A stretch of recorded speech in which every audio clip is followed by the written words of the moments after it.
That is going to be over onto one of those Palkia V-Star decks. Palkia really hasn't gone anywhere in the past few months. It came to the fore as soon as it was released. A lot of people really leaning on it, saying, look how much damage I can do with Subspace Swell. It does have so much support with that Drizzile engine as well. Radiant Greninja helping it out. Very good reasons to play that deck. Yeah, and we are going to see likely why it is a 3-0 deck right here. There are the prizes, though, and the Villarreal, of course, the draw engine, important for Cyris, hitting the prizes, and Arceus V-Star. Nice mixed bag after that, though, and another mixed bag as well for Avarin, so nothing too crazy. The Irida, Drizzile, Marnie. One of the cross switches, which does, of course, limit you. If you've only got 3 available to you, you have to wait till that comes out the prizes to make the second one, but that is something that, Avarin has the option to start taking those prizes. Both of these decks swing pretty hard and swing pretty fast as well. Yeah, I think we can live with these prize cards. Both players looking to get ready. Here we are, the fist bump to get things underway here, and Cyris is going to start things off with a very nice Pokemon in the active spot.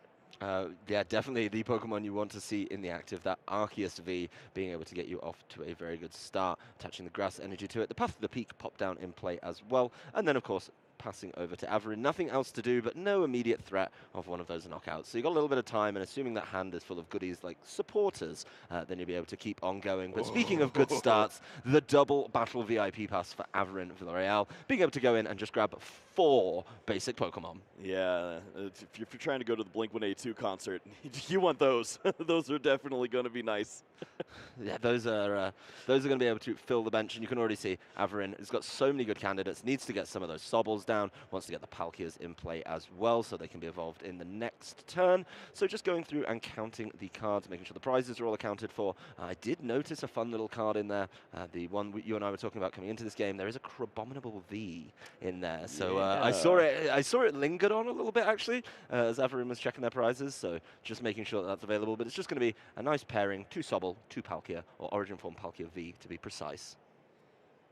Yep, this is just a nice classic start here. Have the Sobbles down, multiple Palkia Vs, so you don't have to worry about anything crazy happening on this opening turn.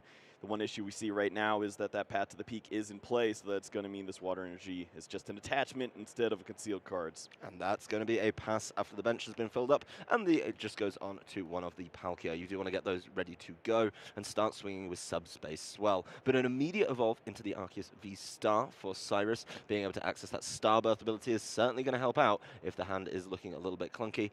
But there's more to play before we get there. Looks like we're starting out with the Quick Ball, discard of the Marnie, and right back into the deck to keep some Pokemon on the bench. Yeah, if you're going to miss out on Requiem, Starbirth is probably a decent thing to do instead. Just the consistency that it brings the deck, being able to find a card like that double turbo energy, get those energies accelerated early and often, and start to get cards like that Giratina working. And we already see right now, Quick Ball going for that Pumpkaboo, going to be getting that Path to the Peak out of the way so that Starbirth can get online. Yep, needs to be able to make sure that's cleared out. It does, of course, have a rule box, so it doesn't have an ability while Path to the Peak is in play. Marnie, being played there. Very small hand for Cyris, hitting the bottom of their deck. That's going to be just the 2 cards put down. Both trainers deciding just to tap the hand. I think that seems to be the standard here. And there it is, 5 cards for Cyris and 4 cards for Avarin. Is the turn going to keep going? There is exactly what is needed in the double turbo. So the Requiem potentially coming through on this turn to keep things going. This is really good. The Quick Ball there as well means that you'll be able to find the Giratina, and then you'll have the access to start charging that up by way of the Arceus V-Star. And then the only thing you need to think about is if you want to use Starbirth for a card like Path to the Peak and just lock your opponent back into place again. Yeah, I mean, you use the Starbirth, you have used your main ability for the game. There it is. There's the flip of the V-Star marker, I believe, slightly off screen. So yeah, the deck is continuing with the search. Another double turbo being pulled to the front, or just keeping it going. And yeah, of course, there's one. As you rightly called it, the Path to the Peak is going to be able to shut down so much of Avarin's deck outside the Sobble and Drizzile. I mean, the Radiant Greninja probably going to get knocked out, but no concealed cards. And then, of course, the Origin Form Palkia being limited in its options as well. So 2 cards for Cyris. And yeah, it's going to be finally time to shuffle the deck, I think, unless we're going back in. Doesn't look like it. Path to the Peak, yeah, going back in, of course, with Trinity Nova, being able to grab those energy and attach them all to this Giratina V.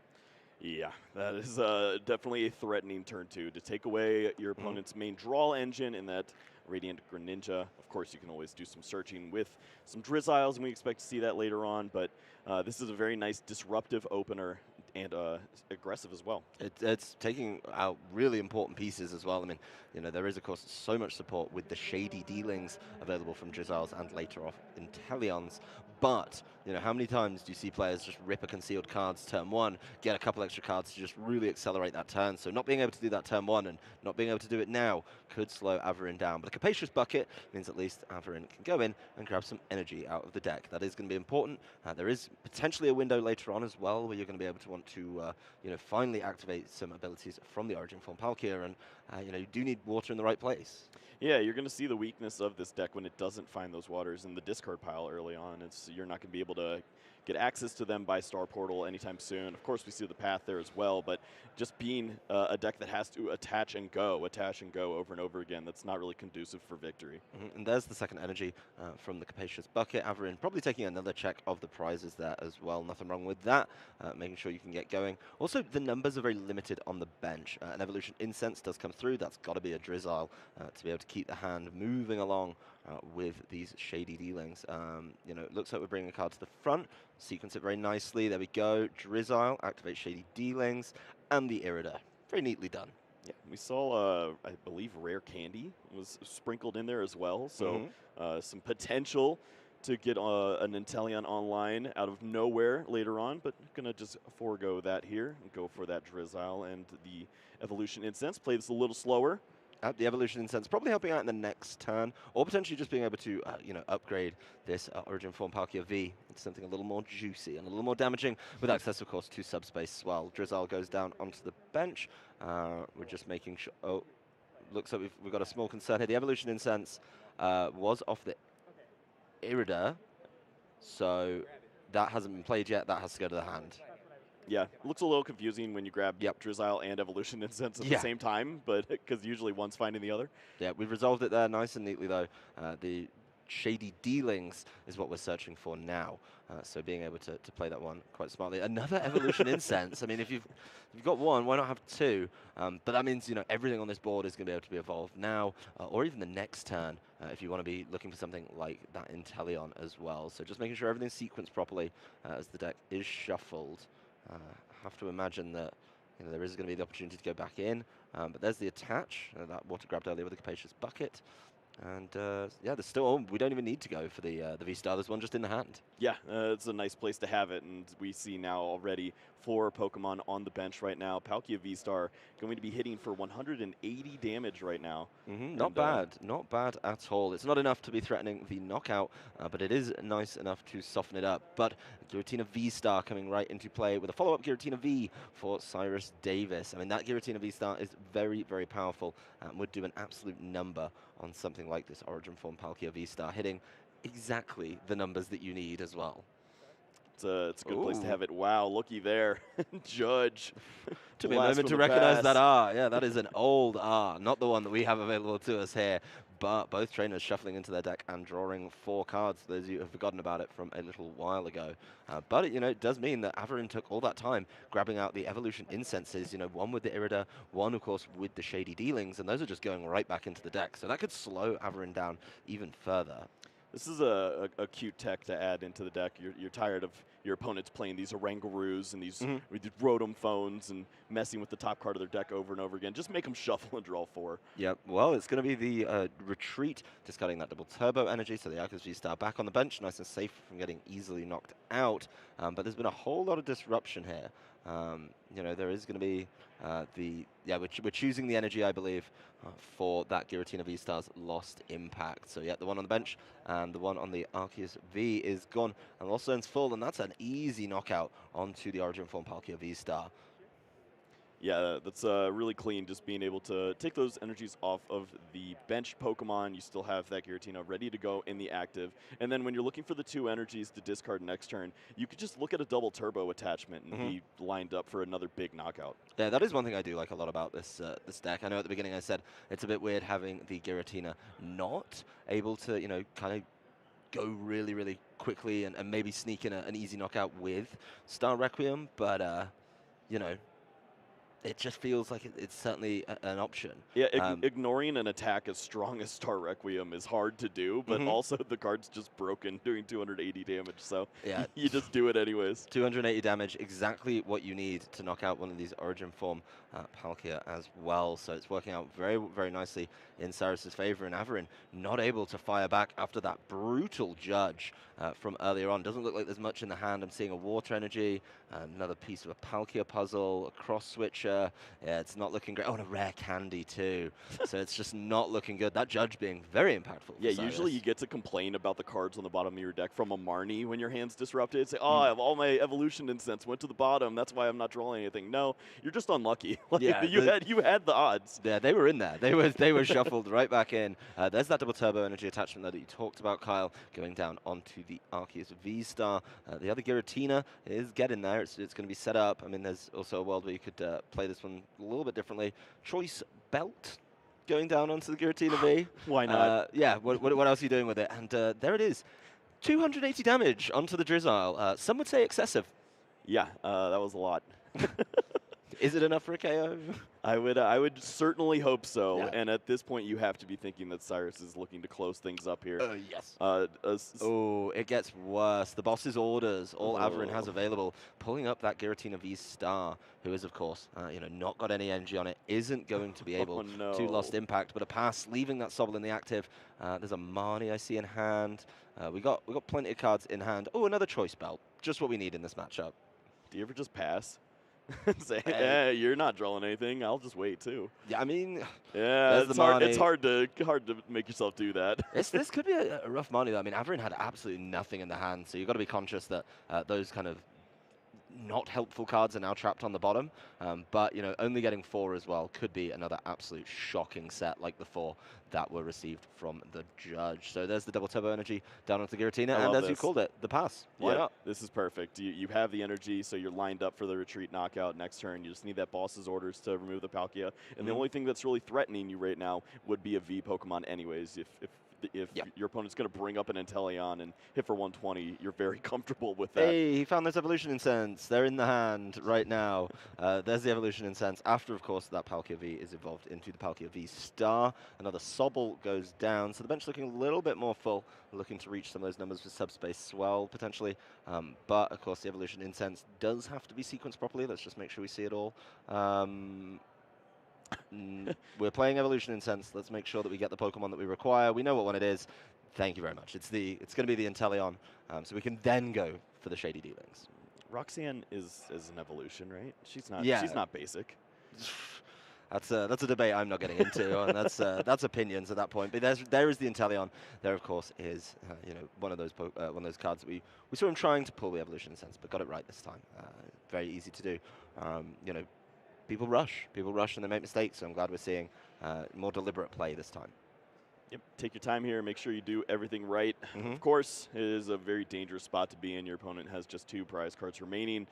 It's going to take a lot to get the job done, and I think it involves the Inteleon in some form or another, so we'll see just how that works out. Yeah, so Roxanne and Capacious Bucket being pulled off that Shady Dealings from Inteleon. Of course, you do get your choice of 2 with that, an upgrade on the 1 that your Drizzile will give you. Capacious Bucket goes and grabs a singular energy.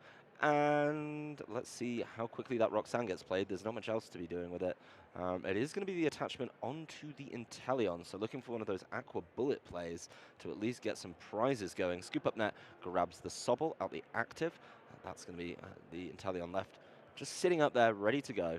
Sobble back down, and of course the Roxanne trying to punish. Yeah, so you can already see how this lines up, just trying to use the Aqua Bullet and soften up this Giratina V-Star, and mainly this is just a nod to the fact that you're terrified of the Giratina V-Star on the bench. You want your opponent to have to retreat, go in, attack, waste their energies, have just 1 energy available potentially, and then maybe your window opens up for Palkia V-Star to get aggressive. Yeah, but you've got to be careful with it. You really need to to let Cyris run out of energy first. Because at the moment, I mean, if you're, like you say, wasting one of these on the retreat, it's going to be really difficult to get down those 2 energy and keep those energy available for this Giratina. So maybe just throwing up these single prizes is going to be Avarin's way, but he's still got a long way to go. I mean, it's 6 prizes to 2. That is a whole lot of work that needs to be done. A quick ball following it up, so, you know, expanding the bench a little bit, potentially for that subspace swell. Let's see what is grabbed. It's going to be that Crabominable. Yeah. This is fun to see because we already see some damage in play. Mm-hmm. And of course, if you start sprinkling in a little bit of extra damage with Aqua Bullet, then maybe the numbers line up a little better. Yeah, that's going to be a lot of work for the Crabominable to do, though, with that Destroyer punch, being able to get knockouts. And there's the Aqua Bullet. Yeah, throwing damage down onto the Giratina and throwing a little bit down on the other Giratina on the bench as well. So, like you say, you know, being able to reach those numbers with the Destroyer punch is going to be the potential way, but you'd probably need a little more Aqua Bullet damage, and I just don't see a world where that is going to be sticking around for the next turn. The numbers don't quite add up for me. Well, I don't know if Cyris has the cards in hand right now to say anything different, because you might just want to pass at this point and try to line up the boss's orders. Yeah, I mean, the Roxanne really could have hurt Cyris there. Looking down, a little bit perturbed by it. Of course, if you retreat this Giratina V-Star, then you don't have the energy just knocking about to be throwing it away willy-nilly with that lost impact. There is going to be a powerful energy and a pass. So this Aqua Bullet is going to be a given time to actually stack up.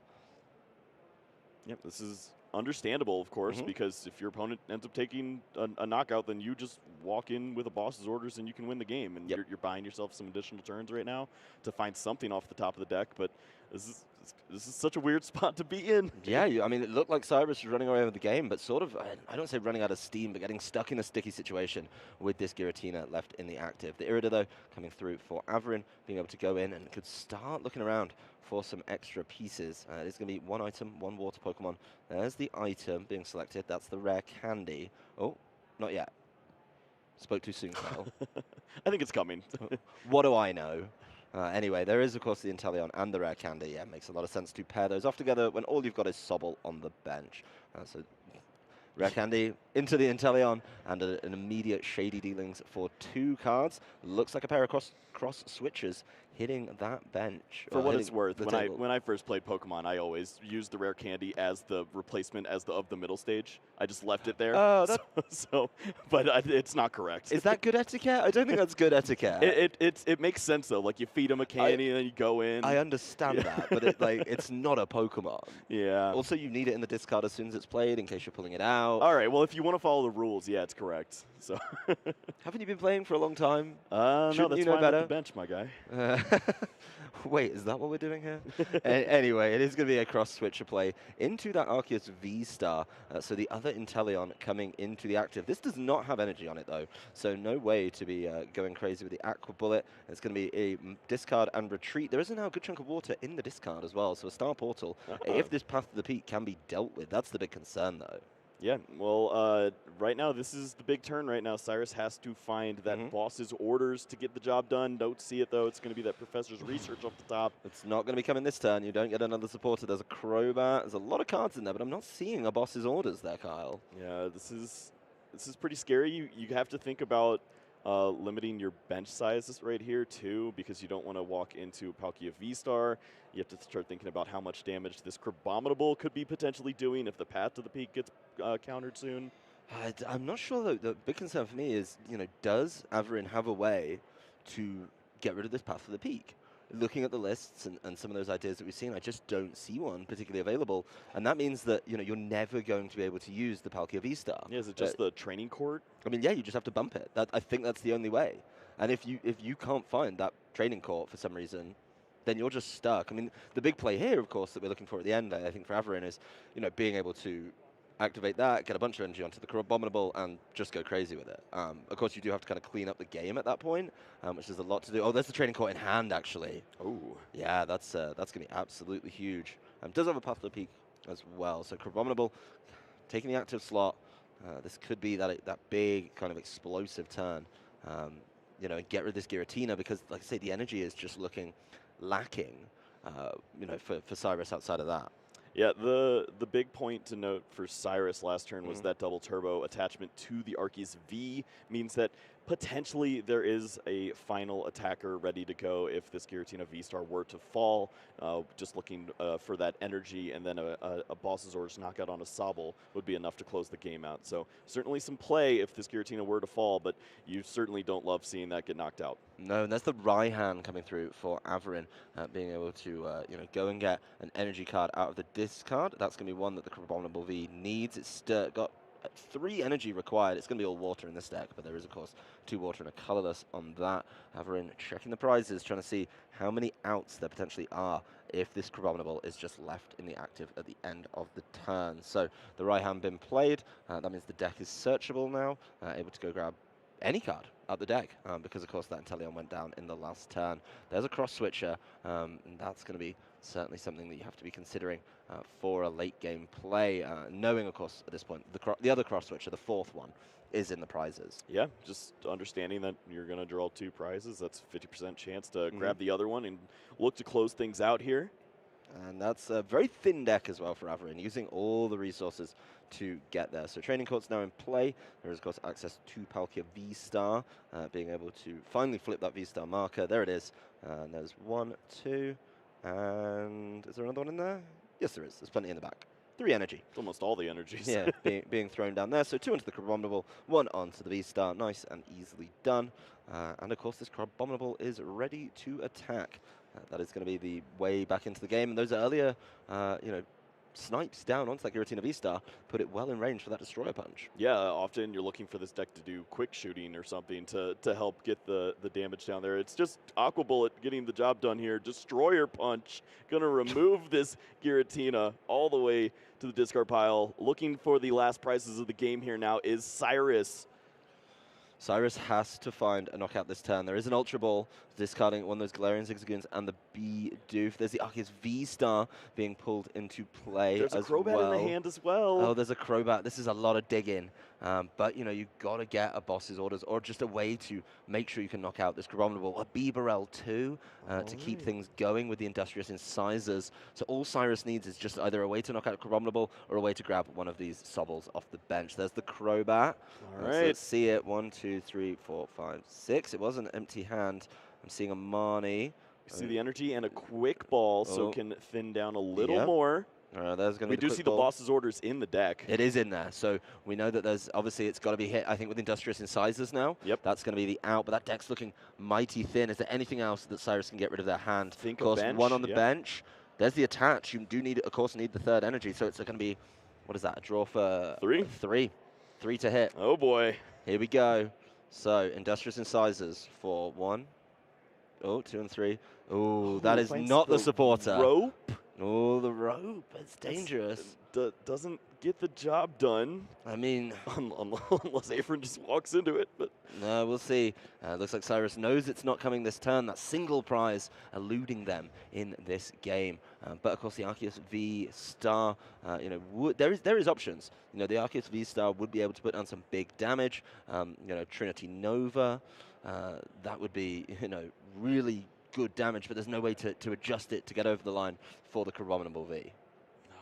Now the question, do you just rope to a 1-prize Pokemon and just pass? I mean, the Abominable V only has 220, so if there was a potential choice belt in there as well, that would have been able to get there.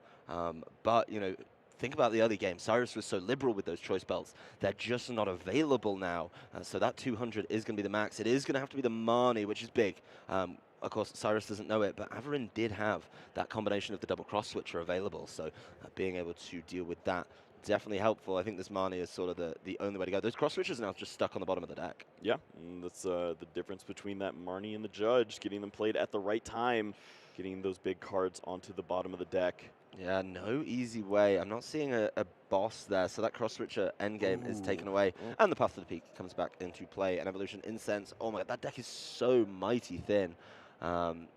That's everything coming out of it with the Trinity Nova. And just going to juice up the Crobat V here with Trinity Nova.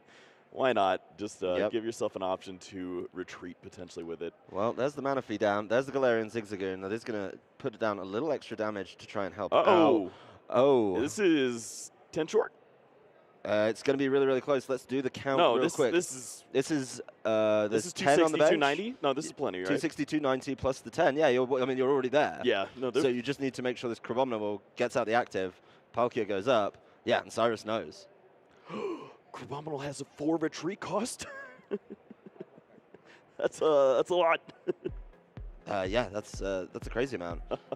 So yeah, looks like we're going to game 2. I mean, that was both trainers really fishing for some strange and not the traditional end game we were looking for. Yeah, wow. what a way to close out there. Yeah. Two big Pokemon going at it left and right, trying to find the way to clean this up here. I mean, I was glad to see the Crabominable come out. That was nicely done. I mean, yeah, Crabominable not able to get out the active though. Yeah, that's usually something you have to do to win the game. Yeah, as soon as I saw the energy go down onto the Palkia, I was like, you can't get it out there. Nope. That's took me a moment, but we got there in the end. And Cyris, after a really, really big game start of the game, took a full 25 minutes, was sat on that 2 prizes, 1 prizes for a very long time. So Avarin just falling short there, unfortunately.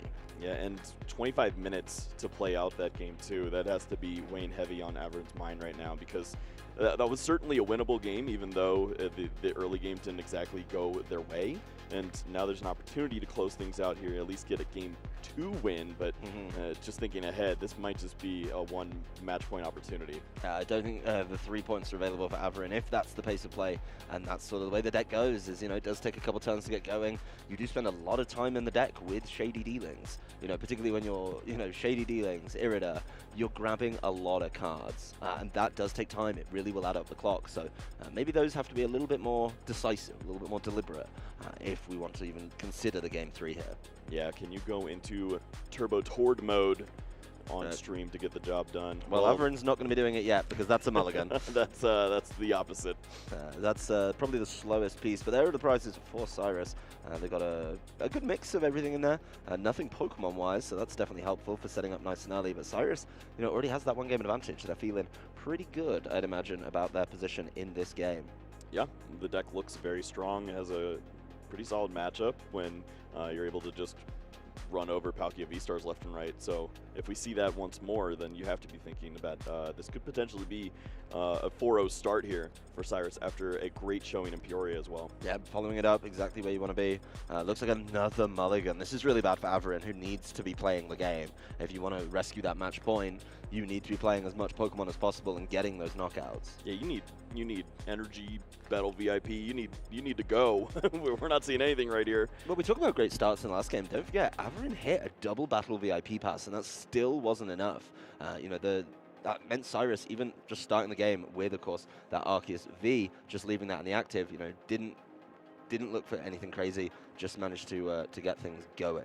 Yeah, I think when both these decks really started to battle left and right, being the Arceus decks versus the Palkia decks, we really just talked about if Arceus has an energy, it looks like the better deck. But in all the other situations, Palkia can get the job done. But when you have that path down, that's when things get awkward. Thank you, Avarin, for tidying those ones up. It is an Origin form Palkia V-Star, a Sobble, Echoing Horn, one of those Battle VIP passes, the Melanie and the Quick Ball in there as well. So certainly a mixed bag. But ooh, that is not your preferred opener, I don't think. How dare you? No, Manaphy is ideal. Manaphy is the king. Rain Splash can get the job done. Just need a little extra time. Yeah, that's going to be a slow one. We do not have much time on the clock, but there is, of course, plays to be made for. Avarin is going to be kicking things off with the Quick Ball, discarding that Water Energy, and right in the deck we go. Ooh, another Galarian Zigzagoon. Could have matched up. Looking at the hand, this is a debate right now. Do you go for the Palkia V, play it slow, or do you go for the Greninja and try to draw into a Battle VIP pass? It's going to be Palkia V. There's your decision made for you. I was about to ruminate on it with you, but then I realized, I think Avarin just... maybe it's whatever you see first. Maybe that's the way to go. when you're up against the clock, whichever one you brush by first, it's probably the way. Yeah, this is safer. You already have the energy in hand. You can get that attachment down really wherever. It doesn't matter too much. And I mean, doesn't feel great because you don't have any Sobbles and you have a very low hand, but at least the Irida to follow up. Well, there's moving over to Cyris' turn. They've got the Arceus V. They're able to attach a Grass Energy to it. There's a switch to get it into the active, get that Galarian Zigzagoon somewhere useful, and a Marnie right away. Yeah, so just disrupting Avarin's hand has been really important this game, I think. So why not? Your Marnies have been successful every other turn. Why not keep it going? I mean, your opponent played the path for you, so you don't have to worry about Star Portal. You're in a really great spot. You can feel comfortable just leaving the Arceus V in the active with an energy, and now Avarin finds the Petal VIP pass. Why? Yeah, not when you want to see it. That is my concern with the card, is for a large portion of the game, if you don't have a way to easily discard it, it is just fodder, as Avarin seems to be resigned to a not very playable hand, we'll put it that way. That's a really nice way to say that, yeah. Well, this hand is very playable. There's a lot of ways to thin the hand down and get some additional Pokemon in play. Ooh. The debate here now is, do you want to work this in with a boss's orders on a Palkia V, or do you want to just go all draw a brand new hand with Professor's Research? Well, Cyris is making the same play they did in game number one, actually. Look. Being able to, you know, just go crazy with it, and, you know, discard that Path to the Peak, activate your Arceus V Star, Star Birth, grab all the pieces you need, like, ooh, I don't know, a double Turbo Energy. And then, of course, Trinity Nova 200, and get some big damage down. There is, of course, the boss's orders in hand that, you know, could grab that Palkia V. I think it wants Sobble at this point. This feels like that kind of play where you already have the... There's the boss, yeah, there's the Sobble summoned. And, of course, the Arceus V well within its ranges of getting that knockout. Yeah, you can see this deck has the reach for a knockout on a Pokemon like Palkia V. If there were enough cards in the hand, something to work in that... so close. So that close to the choice belt or anything. No, not there. Do you go bottom right or bottom left to start? Ooh. What sort of I'm left-handed, so... You're bottom left? Yeah. I think that's fair. But if that choice belt had come up, that would have made that Palkia V very, very tempting in the following turn. Avarin still deciding what to promote in this game, but looks way off the pace. Let's see what that Marnie did to them early on. I know a cancelling Cologne isn't exactly what you need. That's not really helping in this matchup at all. Of course, as you rightfully called out, that Battle VIP Pass is a dead card as well. And Crabominable V. Strictly for intimidation purposes at this point. I'll do it. You've got so much damage on the board, but one day I'll play that Destroyer Punch. Professor's Research, as we go back over to Cyrus's turn. This is looking very, very healthy indeed. Plenty of energy in there and plenty of search too. There is that choice belt as well to be able to, you know, push for the knockout on an Origin Form Palkia V. So if it needs it, it's there. Quick Ball discarding Ultra Ball. I think it's the second time Cyrus has done it this game, so showing which ball is much more important. But the Giratina V hits the bench. There is, of course, going to be the manual attachment. And yeah, it's just going to be another one of those Trinity Novas going and grabbing a bunch of energy. Yeah, what a comfortable position to be in. You're just going ahead and taking 2 prize cards here early. There's 7 energies in play right now. Giratina hasn't even had to evolve into the V-Star just yet. You're looking at your opponent with just 1 Pokemon on their bench. This is looking very painful for Avarin. Just the hand looking really, really bleak. A training court going down, maybe able to help a little bit, but offering up that Crabominable V. Get him! He's doing it. Oh, he's decided to swing with Crabominable V's first attack, the Trigger Avalanche. What an ideal attack to use in Salt Lake City, you know? Yeah, that's wrong time. But yeah, I think Avarin realizes the writing's on the wall, this one, with 17 minutes on the clock. Didn't discard any exciting pieces, and of course, scoops that game. So Cyrus Davis advancing on to 4-0. That game, ooh, that was a clean one. Yeah, that is a very strong deck. Giratina dealing 280 damage over and over again and having access to those additional energies like that double turbo to just keep the chain going. That's a really powerful answer to a Pokemon with 280 hit points. That is a conundrum, I think. I mean, game number 1 was so close, and Avarin managed to fight back so nicely. Of course, that end game did take a moment for, I think, Avarin and everyone else to realize that you can't just bounce the Crabominable away, because it does have a huge retreat cost. But, you know, falling short there meant Cyrus took a game that they were in the lead of for the whole time, so very well deserved. And then, yeah, game 2, we see just how good that deck can be.